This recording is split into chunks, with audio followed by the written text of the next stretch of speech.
की मराठा समाज जे करतो ते योग्य करत आहे. आपण सर्वजण एक आहोत आणि एक राहणार आहोत. त्याकरता काही गडबडीत निर्णय घ्यायचा नाही. परंतु अर्थाशिवाय अर्थ नाही.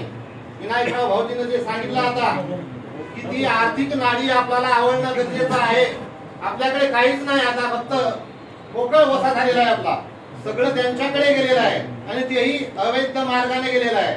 त्यावरती आता वचक जरा नियंत्रण ठेवावं लागेल. ही बाब खूप महत्वाची मी इथून शिकलो आहे आणि ती आपल्याला प्रकर्षानं पाहावी लागणार आहे. त्यांनी सांगितलं की जिथं बागायत पट्टा आहे तिथं तर फार मोठ्या प्रमाणामध्ये आहे.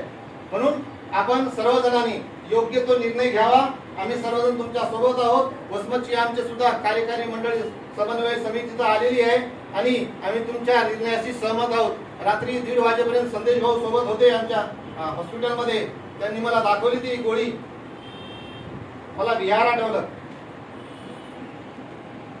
बिहार होऊ द्यायचा नाही तर